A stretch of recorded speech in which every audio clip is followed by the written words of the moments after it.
Hello everyone, welcome back to my channel. আবারও হাজির হয়ে গেছি ইউনিক একটি রান্নার রেসিপির ভিডিও নিয়ে। আশা করছি তোমাদের সবার ভালো লাগবে। তার আগে বলে রাখি, তোমরা কিন্তু হয়তো চুনো মাছের বা কাঁকড়ার টক আগেই খেয়েছো, কিন্তু বেশিরভাগই সেটা তেঁতুল দিয়ে। তবে আজকে কিন্তু আমি পাকা তেঁতুল দিয়ে টক বানাচ্ছি না, আজকে যেটা বানাচ্ছি সেটা একটু ইউনিক স্টাইলে। তাই ভাবলাম তোমাদের সঙ্গেও রেসিপিটা শেয়ার করে ফেলি। তবে এই যে কাঁকড়াগুলো দেখছো, এগুলো কিন্তু বাজার থেকে কিনে আনা নয়। যেহেতু বর্ষাকাল আর আমার মামা সাঁতার কাটার জন্য ঝিলে যায়, আর সেখানেই ধারে কয়েকটা কাঁকড়া ভেসেছিল, সেগুলোই ধরে নিয়ে এসেছিল। এগুলো হচ্ছে তেলে কাঁকড়া। মা সেগুলোই ভালোভাবে ধুয়ে সমস্ত কেটে কুটে পরিষ্কার করে নিয়েছিল। দু একটা কাঁকড়ার মধ্যে ঘিও হয়েছিল, সেগুলোকে ধুয়ে নিয়ে তার মধ্যে নুন আর হলুদ মাখিয়ে রেখে দিয়েছে।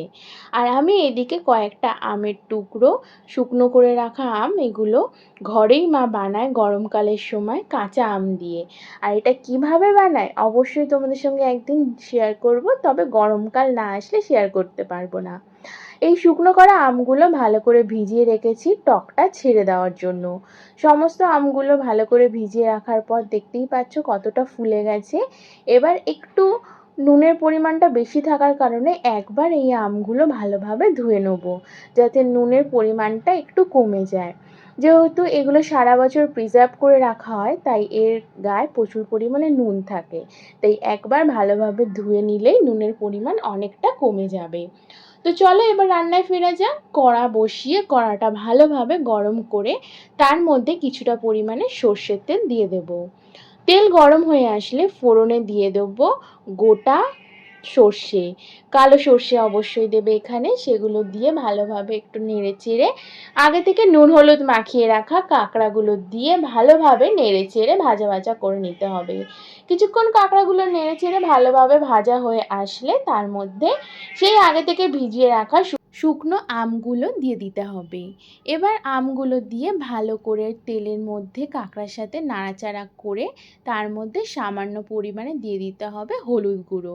একদমই অল্প পরিমাণে দেবে, বেশি হলুদ গুঁড়ো দিলে গন্ধ লাগবে। সমস্তটা দিয়ে নেড়ে চেড়ে এবার পরিমাণ মতন জল দিয়ে দেবে। যে যেমন টকের জল রাখতে পছন্দ করো সে তেমন দেবে। পরিমাণ মতন জল দিয়ে তার মধ্যে দিয়ে দিতে হবে নুন। নুনটা তোমরা বুঝে শুনে দিও, যেহেতু আমের মধ্যে আর কাঁকড়ার মধ্যে আগে থেকেই নুনটা ছিল, সেই কারণে। সমস্ত নুন দিয়ে ভালো করে এবার ঢাকা চাপা দিয়ে বেশ কয়েক মিনিট ধরে ফোটাতে হবে। একদম ফুটে আসলে রেডি হয়ে যাবে আমাদের টক টক কাঁকড়া। খেতে দুর্দান্ত লাগে। তোমরা শুধুও খেতে পারো চাটনি হিসাবে, অথবা ভাতের সঙ্গে গরম ভাতে কাঁকড়া দিয়ে এই কাঁচা কাঁচা আমের আমশি দিয়ে খেতে বেশ দারুণ লাগে। তোমাদের যদি ভিডিওটা ভালো লেগে থাকে অবশ্যই চ্যানেলটাকে লাইক, কমেন্ট আর সাবস্ক্রাইব করতে কিন্তু ভুলো না। তো চলো দেখা হবে নেক্সট ভিডিওতে। আমি এনজয় করি গরম ভাতের সঙ্গে এই তেলে কাঁকড়ার টক। টাটা।